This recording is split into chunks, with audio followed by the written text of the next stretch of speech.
Doctor Sreevarma ஆயுள் தரும் ஆயுர்வேதா அறுவை சிகிச்சை இல்லா குணம் ஆயுள் கால நிவாரணம். Yesterday courier private limited domestic international cargo உங்கள் இல்லம் தேடி வந்து கொரியர் புக்கிங் டெலிவரி செய்து தரப்படும். எங்களது மாவட்ட தலைவர் பலவேசம் உள்ளிட்ட மாநில நிர்வாகிகள் பொதுச் செயலாளரை வைத்து ஆலோசனை பண்ணி யார் யார் எப்படியெல்லாம் வேலை செஞ்சுருக்காங்க, எவ்வளவு ஓட்டு கிடைக்கும், எவ்வளோ பூத் கமிட்டி மெம்பர் வந்திருக்காங்க அப்படி இன்றைக்கி 18 தொகுதிகளையும் சேர்த்து நாங்கள் ஆய்வு பண்ணி நல்ல பூத் கமிட்டியை வலிமைப்படுத்த குறித்து ஆலோசித்து அதனுடைய அடிப்படையில் இன்றைக்கி சில முடிவுகளை நாங்கள் எடுத்திருக்கிறோம்.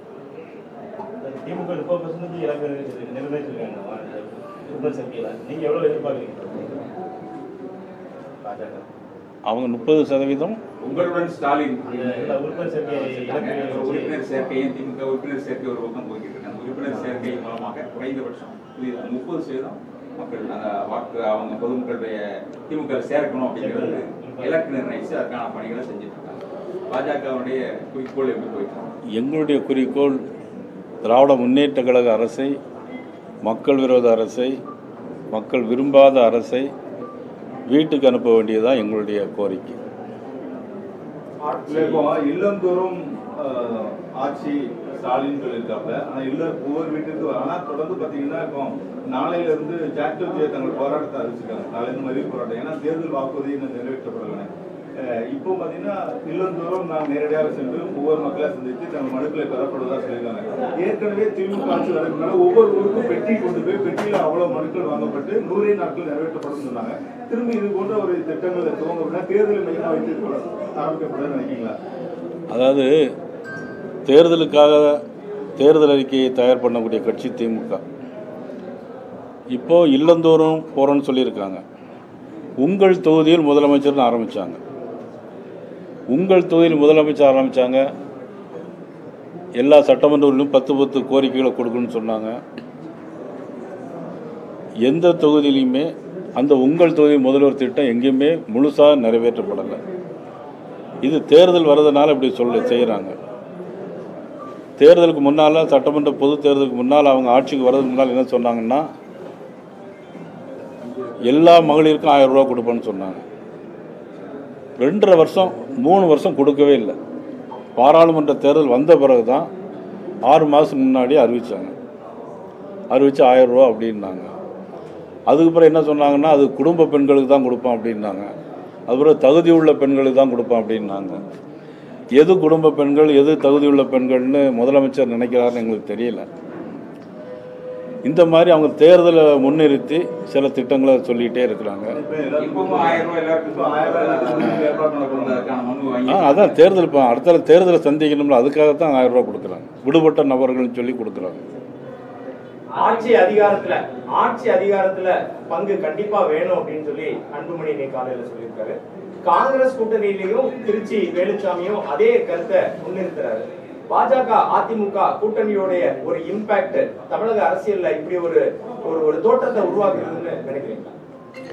நாங்கள் எந்த தோற்றத்தையும் உருவாக்கல.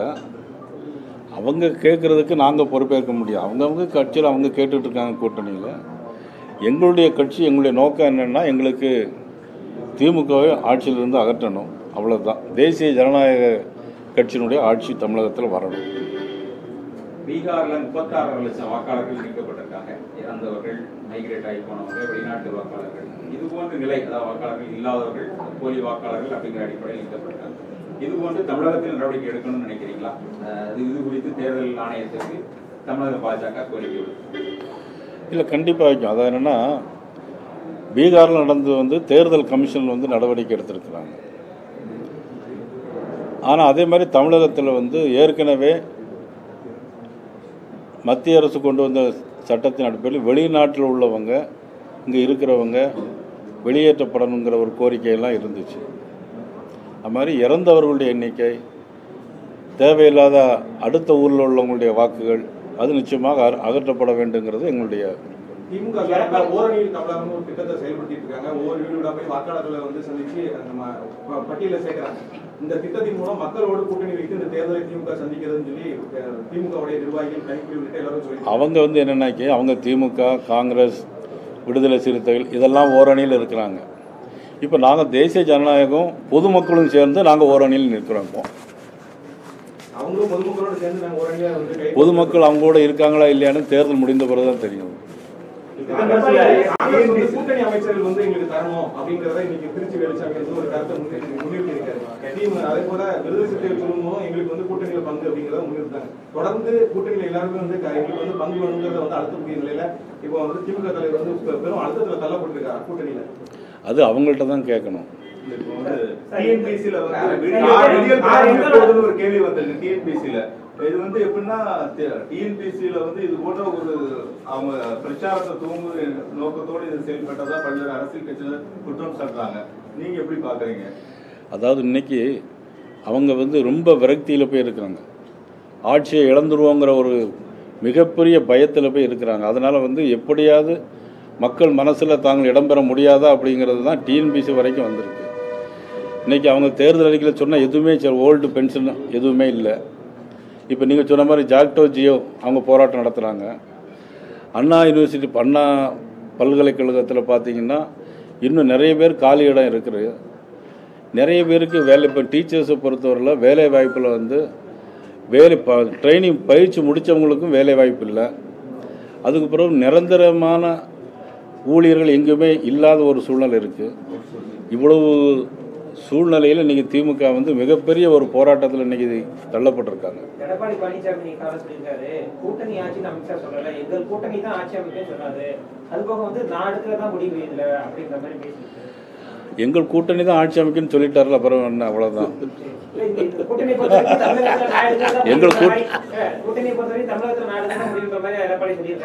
அவர் சொல்லியிருக்காரு எங்களுடைய கூட்டணி ஆட்சி அமைக்கணும்னு சொல்லிட்டாருலாம், அது நடக்கும்.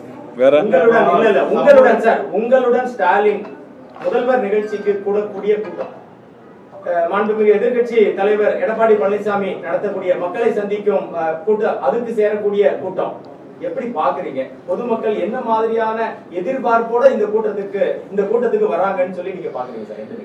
அதாவது பொதுவாக ஒரு ஆட்சி மாற்றம் வருதுனாலே சில விஷயங்களை பார்த்தாலே தெரியும். சின்ன குழந்தைகள்லாம் வந்து பேச தேர்தல் ஆரம்பிச்சுன்னா சின்ன குழந்தைகள் நம்ம பின்னாலே ஓடி வருவாங்க. அதுக்கு பிறகு பார்த்திங்கன்னா நம்ம வணிகர்கள் அவங்க நமக்கு கொடுக்கக்கூடிய ஆதரவை பார்த்தாலே தெரியும். அதுக்கு பிறகு பார்த்திங்கன்னா மிக முக்கியமான விஷயம் காவல்துறை, போலீஸ் இருக்கு பாருங்கள், அவங்களுடைய நடவடிக்கையை பார்த்தாலே நமக்கு விஷயங்கள் தெரியும். இப்போ எல்லா விஷயங்களும் மாறுபட்டு இருக்கு. இப்போது காவல்துறை முந்தைய விட பார்த்திங்கன்னா காவல்துறை ஒவ்வொரு காவல்துறையின் மனதிலையும் மாற்றம் ஏற்பட்டிருக்கு. மேட்டுப்பாளையத்தில் மதிப்புக்குரிய அண்ணன் EPS அவர்கள் பிரச்சாரத்தை ஆரம்பித்தாங்க. அங்கேயே லட்சக்கணக்கான கூட்டம் வந்துச்சு. அதுக்கப்புறம் மறுநாள் நாளுக்கு நாள் இப்போ ரொம்ப கூட்டம் எல்லா இடத்துலையும் கூட்டிகிட்டு இருக்கு. அது எதுக்குன்னா பொதுமக்களும் சேர்ந்து வர்றாங்க. அதை விட பார்த்திங்கன்னா மதுரையில் முருக பக்தர்கள் மாநாடு நீங்கள் எல்லோரும் பார்த்தீங்க. உலகத்திலே இந்த மாதிரி ஒரு மாநாடு, ஒரு ஒழுக்கமான ஒரு மாநாடு, குடும்பத்தோடு வந்து கலந்து கொள்ளது, எந்த விதமான காசும் கொடுக்கல, அவங்களுக்கு வேன் அமைப்பு கொடுக்கல, அவங்களாவே வந்தாங்க, கூட்டத்தில் கலந்துக்கிட்டாங்க. கூட்டத்தில் கலந்து முடித்த பிறகு எல்லா சேர்களையும் அவங்களே எடுத்து அடுக்கி வச்சுட்டு போன ஒரு மிகப்பெரிய ஒரு மாநாடு எதுன்னா முருக பக்தருடைய மாநாடு. இதெல்லாம் வந்து மிகப்பெரிய ஆட்சி மாற்றத்திற்கான அறிகுறி. இப்போ அடுத்து விஜய் வந்து 25ல வந்து மதுரையில நடத்த போறா அப்படின்னு சொல்லியிருக்காருல, அவங்களுடைய தென் மாவட்டம்ல ஒருங்கிணைப்பு வகையில் மதுரையில் நடத்த போறாரு. அது அவருடைய கட்சி, அவர் எங்க வேணாலும் நடத்தலாமே.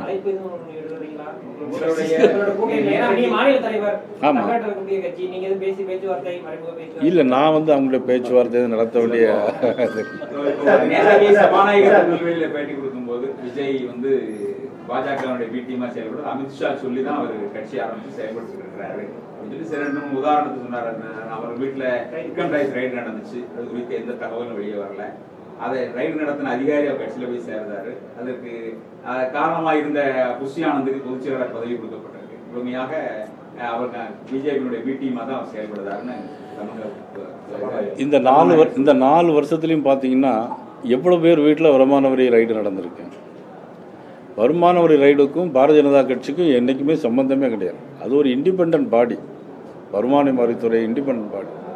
நாளைக்கு உங்கள் வீட்டில் கூட பணம் இருந்தால் ரைடு நடத்தான் செய்வாங்க.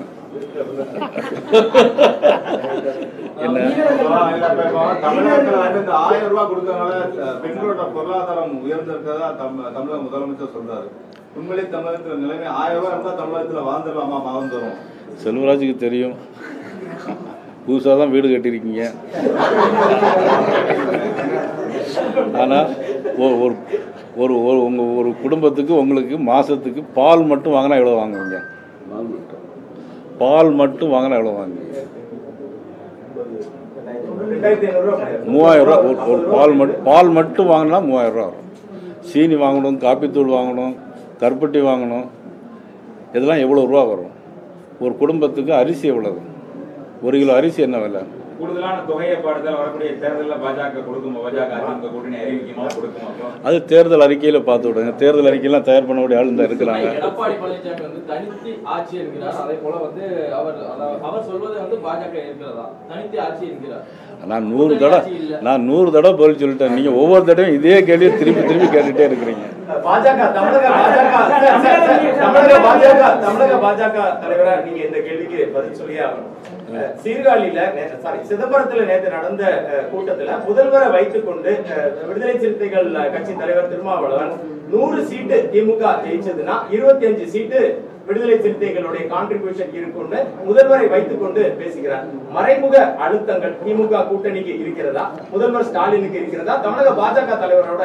அதாவது என்ன பொறுத்த மட்டும் என்னுடைய அசம்ஷன் என்னன்னா, அவங்க எல்லாருமே மந்திரி சபையில் இடம் பெறணுங்கிற நோக்கத்தோடு பேசிட்டு இருக்காங்கிறது தான் என்னுடைய.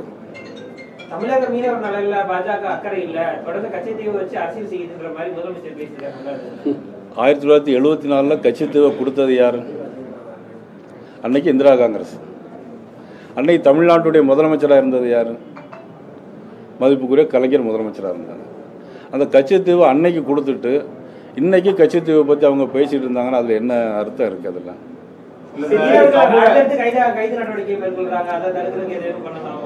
அதாவது இதுவரையிலும் பாரதிய ஜனதா கட்சி ஆட்சிக்கு வந்த நாளிலிருந்து இலங்கையில் கைது செய்யப்பட்டு அவ்வளோ பேரும் விடுவிக்கப்பட்டிருக்காங்க. அவ்வளோ பேருக்கும் போட்டை திரும்ப கொடுத்துருக்கோம். சிறை தண்டனை உள்ளவர்களோட சிறை தண்டனை எல்லாம் மீட்டு பாரத பிரதமர் நரேந்திர மோடி அவர்கள் மீட்டு வந்திருக்கிறாங்க. ஆக காங்கிரஸ் ஆட்சி காலத்தில் மீன் பிடிக்க போனால் அவ்வளோ பேரும் டெட் பாடியாக தான் வருவாங்க, ஷூட் பண்ணிவிடுவாங்க. மீன் வராது, மீன் போல பாடி தான் வரும். ஆனால் இப்போ அப்படி இந்த ஒரு ஷூட்டிங் கூட கிடையாது. சமூக நீதியை பத்தி பேசக்கூடிய அரசு நம்ம பள்ளியிலேயே சமூக நீதி இருக்கு. ஆதி திராவிட விடுதிகள் நிறைய இருக்கு, பிற்பட்டவர்களுக்கு தனியாக விடுதி இருக்கு. இதுவே இல்லாத ஒரு சமூக நீதி என பேசக்கூடிய இந்த அரசுக்கு வந்து ஏற்றுக்கொள்ள முடியாது சொல்லி இன்னைக்கு சீமான் சொல்லியிருக்காரு. அதை எப்படி பாக்குறீங்க? ஏன்னா சமூக நீதியே இல்ல, ஆதி திராவிட அந்த விடுதியிலேயே போட்டிருக்காங்க. ஆதி திராவிட விடுதி போட்டும்போது எங்க இருக்கு சமூக நீதினு கேட்டிருக்காரு. உங்களோட கருத்து? அதாவது அந்த காலத்திலேருந்து எப்படின்னாக்கி சில சமூகங்கள் வந்து அவங்களுக்கு மாணவர்கள் மத்தியில் அவங்களை படிக்க வைக்கிறதுக்கு உதவி செய்யணுங்கிற நோக்கத்தோடு சில பண்ணியிருக்கிறாங்க. அதை நம்ம வந்து அப்படியே பிரித்து பார்க்க வேண்டிய ஒரு நிலை இப்போ வந்து அவர் சீமான் சொல்லியிருக்காரு. ஒவ்வொரு தனித்தனியாக இருக்கிறது நல்லது தானே. பாரம்பரிய சின்னங்களை சமீபத்தில் அறிவிச்சதுல செஞ்சிக்கோட்டை மராட்டிய மகாராஷ்டிராவுடைய கலை சார்ந்ததுன்னு யுனெஸ்கோ அறிவிச்சிருக்காங்க. தமிழக கலை சார்ந்தது அதுன்னு சீமான் சொல்றாரு. அதுல ஒரு கான்ஃபிளிக்ட் இருக்கிறதா நினைக்கிறீங்களா? எப்படி சொல்றீங்கன்னா, செஞ்சிக்கோட்டைய இப்ப யுனெஸ்கோ வந்து புராதன சின்னமா அறிவிக்கும் போது மராட்டிய கலை மகாராஷ்டிரா கலை சார்ந்ததா அதை அறிவிச்சிருக்காங்க. அது தமிழ்நாட்டில் தான் இருக்கு. தமிழகத்துடைய கலாச்சாரம் இதனால பாதிக்கப்படுதுன்னு சீமான் சொல்றாரு. இல்லை, இதனால ஒன்றும் நம்முடைய கலாச்சாரம் ஒன்றும் பாதிக்காது. செஞ்சிக்கோட்டையில் வந்து அதாவது என்றைக்குமே ஒரு தனி நம்ம ஒரு மாநிலமாக பார்க்கக்கூடாது. இதை வந்து அறிவித்ததே பாரத பிரதமர் நரேந்திர மோடி அவர்கள் சொல்லித்தான் செஞ்சிக்கோட்டையை அறிவிச்சிருக்கிறாங்க. அதில் வந்து அறிவித்தது பிரதமர். இது வந்து நம்ம தனி இதில் நம்மளுடைய கலாச்சாரம் இதனால ஒன்றும் கெட்டு போகாது. அரசு பள்ளிகள் அந்த பேவலிவை இருக்கை மூலமாக வந்து அனைத்து மாணவர்களும் அதிகரிக்கிறதா வந்து கல்வித்துறை அமைச்சர் நிறைய இடங்களில் மாணவர்களே இல்லை, அரசு பள்ளிகளில் மாணவர்களே இல்லை. ஆனா நீங்க அப்போ பாஜக சார்பில் கூட்டணி ஆட்சியை விரும்புறீங்களா இல்லையா? மறுபடியும் முதல்ல இருந்தா ஆட்சிங்கிற எண்ணத்தை கைவிட்டு விட்டதா அப்படின்னு எடுத்துக்கலாமா? நீங்க விட மாட்டீங்க போலுது. அதாவது எப்படின்னா, நான் 100 தடவை சொல்லிட்டேன், முதலமைச்சர்கிட்ட எல்லாம் கேட்டு பதில் சொல்லுங்க அப்படின்னு நான் போன தடவை உங்கள்கிட்ட நான் சொல்லியிருக்கேன்.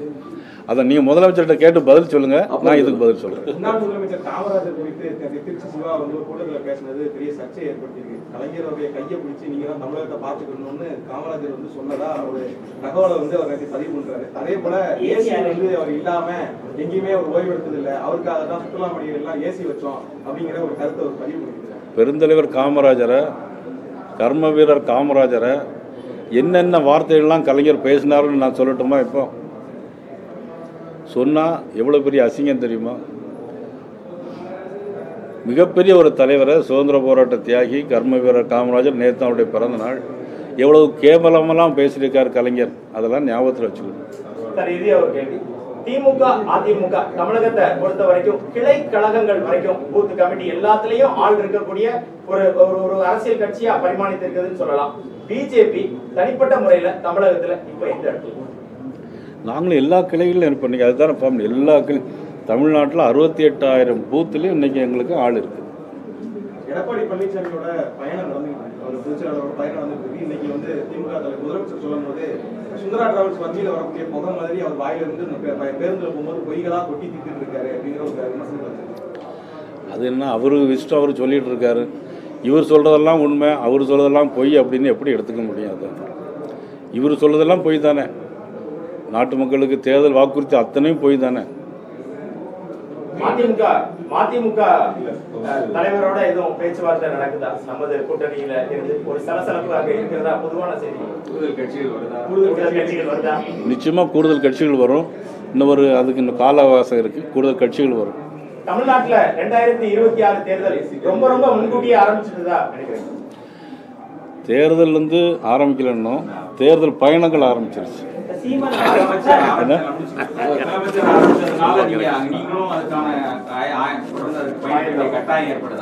எங்களுக்கு அந்த கட்டாயம், எங்களுக்கு பயமே இல்லையா? நாங்க உறுதியா வெற்றி பெற போறோம். அவர் பயத்துல ஒரு ஊரா சுத்திட்டு இருக்கிறார். அவர் என்றும் உங்களுடன் மை இந்தியா முக்கிய செய்திகளை உடனுக்குடன் தெரிந்து கொள்ள சப்ஸ்கிரைப் பண்ணுங்க, பெல் பட்டனை பிரஸ் பண்ணுங்க. என்றும் உங்களுடன் மை இந்தியா. டாக்டர் ஸ்ரீவர்மா ஆயுள் தரும் ஆயுர்வேதா அறுவை சிகிச்சை இல்லா குணம், ஆயுள் கால நிவாரணம். Yesterday courier private limited, domestic international cargo உங்கள் இல்லம் தேடி வந்து கொரியர் புக்கிங் டெலிவரி செய்து தரப்படும்.